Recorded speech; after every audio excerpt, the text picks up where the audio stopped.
Brothers and sisters in the Dhamma, Brother Tan Ho Soon has asked me to give a talk on the qualities of a wise man today. Firstly, a wise man is you can consider it from the worldly point of view and the Buddhist point of view. And these two views are very different. So today we will consider the Buddhist point of view. Worldly point of view might be if you are a billionaire, you're a wise man. If you can cheat people of $1 million, you're a wise man, but not the Buddhist way. Now, in the suttas, the Buddha said that a fool cannot recognize a wise man, and a fool also cannot recognize a fool. But a wise man can recognize a fool, and a wise man can recognize a wise man. Why is it so? Because a fool does not know what are the qualities of a wise man and what are the qualities of a fool. But a wise man knows. So hopefully after this talk, we will all be wise. That's what the Dhamma is for, to make us wise. A lot of things we don't know, the Dhamma teaches us.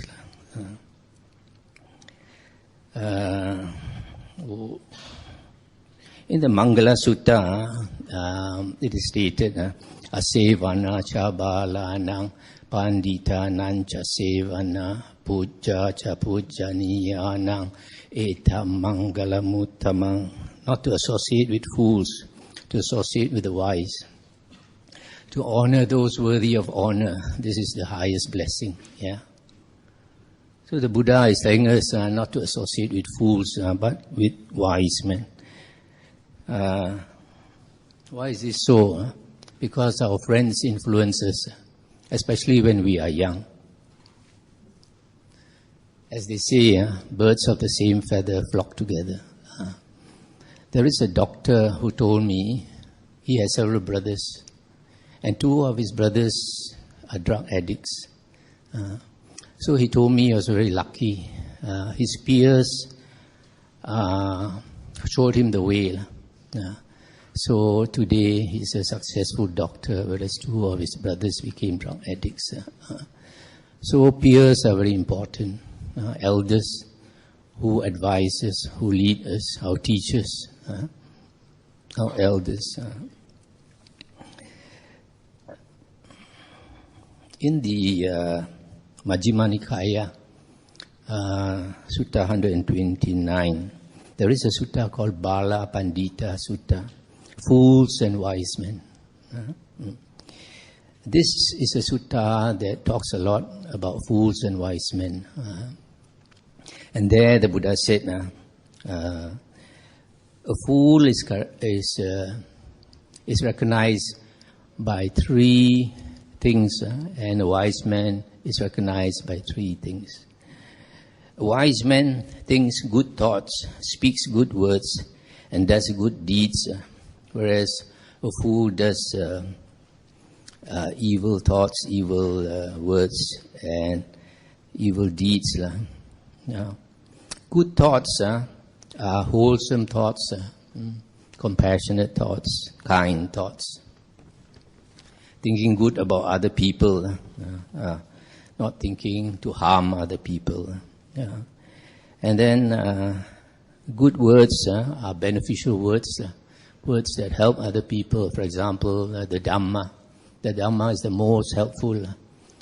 Words of Dhamma are the most helpful. Because in the suttas, the Buddha said, the highest gift is the gift of the Dhamma. Later you will also understand why. Also, gentle words, likable words, good words. And good deeds are helpful deeds, helping other people. These three things, thoughts, words, and actions or deeds, are the three karmas. And these three karmas, you can consider there are 10 things in there. Concerning the body, you can do evil with your body in 3 ways. That is to kill, to steal, and to engage in sexual misconduct. That is 3 evil body karmas. So the reverse is the 3 good karmas. You don't kill, you don't steal, you don't engage in sexual misconduct. And then the 4 evil verbal karmas are lying, divisive talk. That means, say like being a batu api. You listen to A talking bad about B, and then another day you tell B, A said this and this and this. So you cause people to quarrel and all that. So you divide people. That is the second type of evil speech. The third is coarse speech, vulgar speech, gong chao hua. So this is the third one. And then the fourth one is idle gossip, talking too much, cakap banyak. So wasting time. Time is very precious, especially as we are getting older. Time is very precious. So the 10 good karmas are very important. We do 10 good karmas, we are wise. If we do the 10 evil karmas, we are foolish because we will suffer for it, either now or later. In the Anguttara Nikaya 4.186, the Buddha said, a man of great wisdom does not harm himself, does not harm others, does not harm both. He thinks only of his own welfare, the welfare of others, the welfare of both, and the welfare of the whole world. Now in this Bala Pandita Sutta, another thing that is mentioned is that the wise man feels pleasure and joy here and now. Why? Because of his good karma. And because he has not done evil, he has no remorse. Remorse is something that is very harmful. Nowadays people go into depression because of remorse. So this is sometimes seen in newborn babies. Newborn babies, if you have a baby that is always smiling and laughing, you know he has got very good karma. But there are some babies crying all the time, cry baby. They probably came from not a very good place. The third thing that is mentioned in this Bala Pandita Sutta is that the wise man is free from fear. Free from fear because he is blameless. He has not done evil, so he is not afraid. So for example, if you are in your residential area and then a lot of police suddenly come, you're not a criminal or something, you won't be afraid, isn't it? But if you've got something to hide, then you're afraid. So also in the Majjhima Nikaya Sutta 115, the Buddha said, all fears arise in the fool, not in the wise man. So a foolish person, because of having done evil, is afraid all the time. The fourth thing mentioned in the Bala Pandita Sutta is that a wise person will have a good rebirth. There are 5 destinations of rebirth that await us when we die. Later books talk about 6 destinations, Liu, Tao, Lun, Hui. Yeah? But original Buddhism talk about 5. And these 5 consist of 2 happy destinations and 3 woeful planes. The 2 happy is human rebirth and heavenly rebirth. And woeful destination is to be born as a ghost, an animal, or in hell. Okay? So a wise person will be reborn as a human being or as a deva or devi. In fact, in this sutta, it is said that if a person falls into hell, he's a perfect fool. If a person goes to heaven, he is a perfectly wise man. Because the Buddha said, life is like a gamble. So this perfect fool, he goes to Genting Highland or to Sentosa Casino. He brings all his money there to gamble, hoping that he'll become a millionaire or a billionaire. And then in that one night, he loses all his money. And the Buddha says he gets himself into slavery, becomes a slave. And then even his wife and children he loses. So this is a perfect fool, isn't it? Never gambled before, suddenly gambled and lost everything. So life is a gamble. We come into this life. We also bring our capital, our punji. That is our blessings, the blessings we bring into life. And if you are a wise person, when you die, you will have more blessings than before. So you go to a better place. But the fool will use up all his blessings and not create more blessings, and he'll go for a bad rebirth. So the result of being a wise man, you go for a good rebirth. In another sutta, it is said that most human beings, after we die, we go into woeful plains of rebirth. And the reason is because of two things that they don't practice. Dana and sila. Dana is charity or generosity. That means the willingness to help other people, the willingness to help other beings, having a kind heart.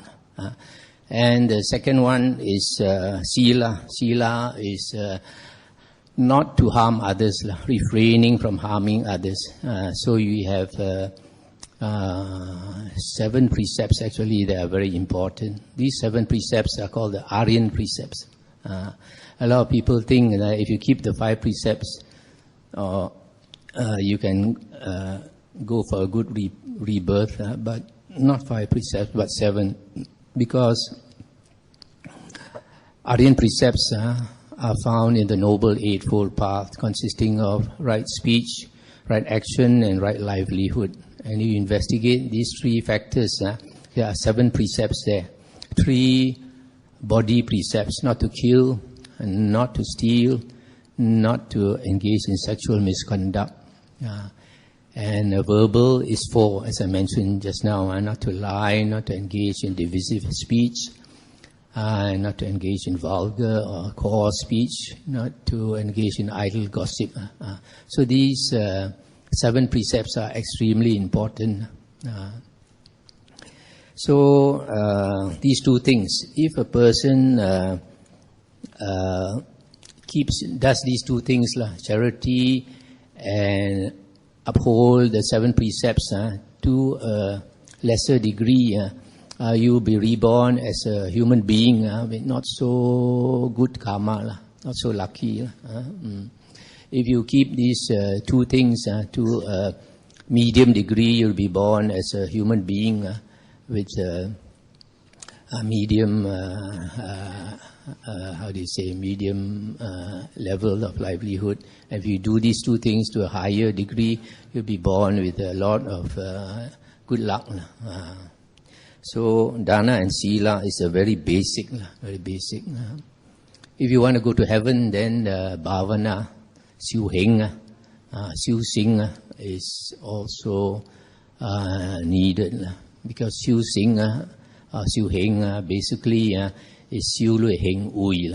This word bhavana means development, and a lot of people like to think that bhavana is meditation. Bhavana is not only meditation. Bhavana is development of your mind, development of your character. And it involves listening to the Buddha suttas, the Buddha's words, and then meditating to get the strength of mind to do what you should do and not to do what you should not do. And then the third thing is to observe your maoping, your maopeng, all your faults, all your bad habits, and change your bad habits. So the most important thing is to change your bad habits, change your character, develop your character, develop your mind so that you become an elevated person, a higher person. Because the Buddha says, if you want to go to heaven, it's not by liam omitahut, The Buddha says, you want to go to heaven, right now you must change your character to be the character of a deva or a devi, then only you are qualified to go to heaven. You cannot bribe heaven by saying Amitahut. So that is the way. Now, the fifth thing this Bala Pandita Sutta says is if you come back for a wise man, if you come back later as a human being, you'll be born into a high and wealthy family. It'll be good to look at, and you'll have a good life, well endowed. So these are the 5 things that a wise person gets. Just now we said a wise person does. He thinks good thoughts, he speaks good words, and he does good deeds. And the second characteristic is a wise man feels pleasure and joy here and now. The third, he is free from fear. The fourth, he has a good rebirth in the next life. And the fifth is when he comes back in future as a human rebirth, he'll be well endowed. Now there are the suttas that talk about the wise man. Anguttara Nikaya 2.99 says that a wise man carries his own burden, his own duties. He does not carry others' burdens. So when we go through life, all of us have our duties, our burden to perform.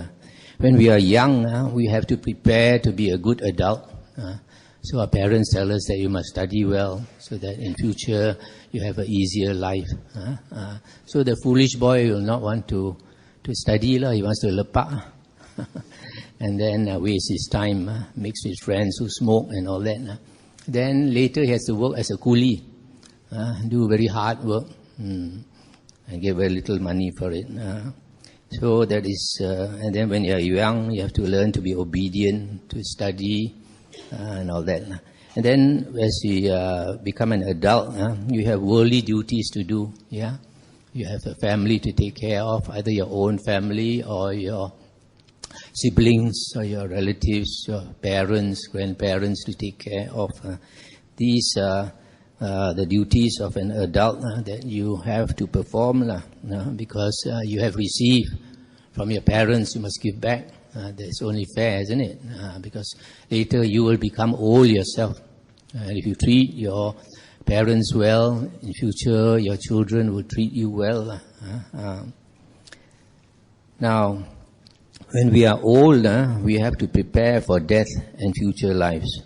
That means we have to let go of our worldly duties and carry our spiritual duties.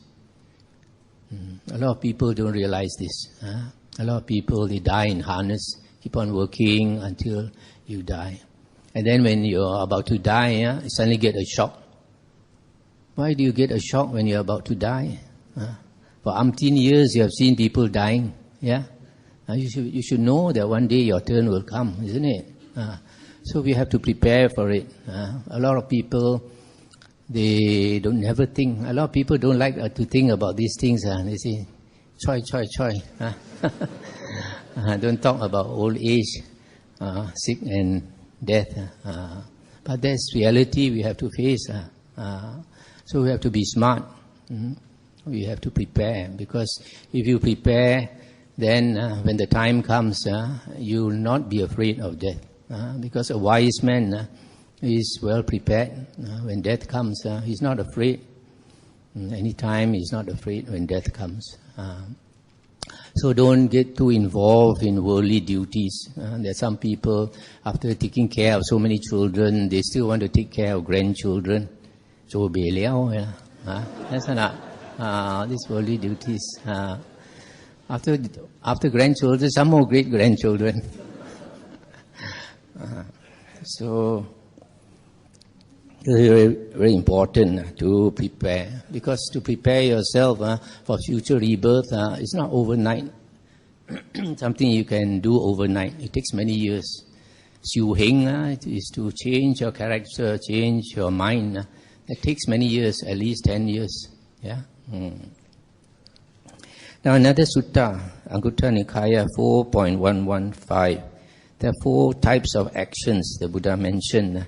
pleasant but unbeneficial, and then pleasant and beneficial, and then unpleasant and unbeneficial, and unpleasant but beneficial.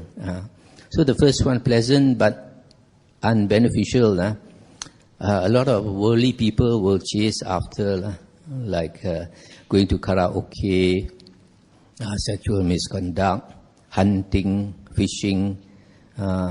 This is the worldly way to enjoy yourself as much as you can because it is pleasant. But the wise man will not do it because it is unbeneficial. In other words, it's harmful to you in the end. Yeah. So worldly people, kia ai lo si thao ti boi kho, yeah, xin tim hao fu, yeah. But people who are wise will walk the way that is Tao Ko Boi Ti. Yeah. So the second one, pleasant and beneficial. A lot of people will want to do because it's pleasant. And things like physical exercise to make yourself fit, doing charity, doing social work, and all these things. That is good. The third one is unpleasant and unbeneficial. Like there are some fanatics in some religions. They go through these ascetic practices, Ku Sing, Ko Hing. They torture themselves. In India, you have some of these yogis. They hold up their hand. They can hold up their hand 1 year, 10 years. But after that, cannot bring it down.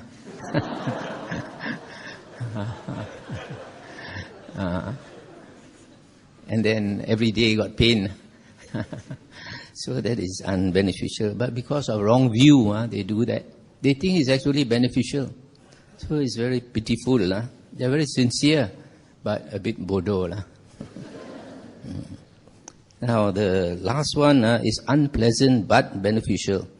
For example, a student studying for exam. It's not very pleasant, but it's beneficial, so he has to do it.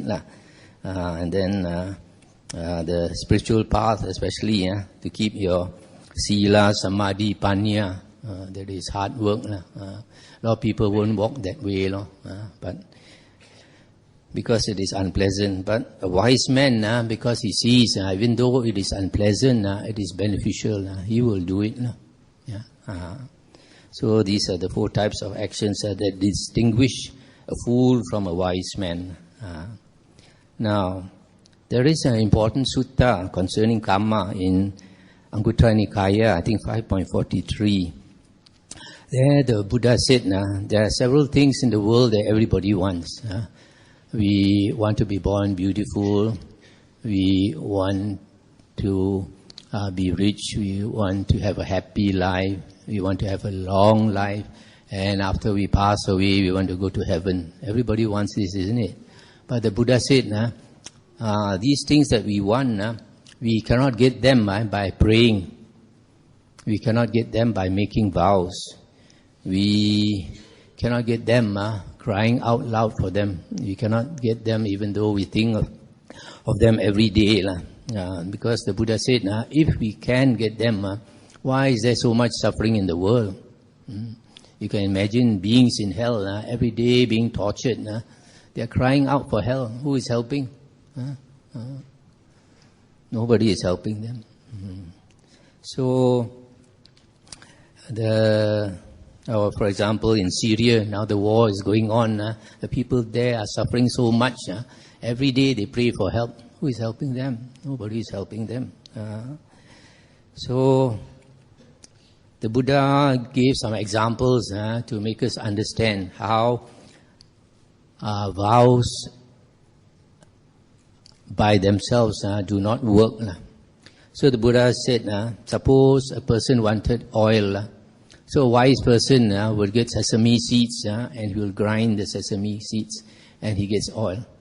But the neighbor, foolish fellow, looking from far, he thinks he wants to get oil also. He puts sand and he grinds the sand. Can he get? He prays to Kuan Yin, so he won't get. And he grinds for 1 year, 10 years or so, he'll never get. He prays for it, he makes vows and all that, he'll never get it. Why? Because he's doing the wrong thing.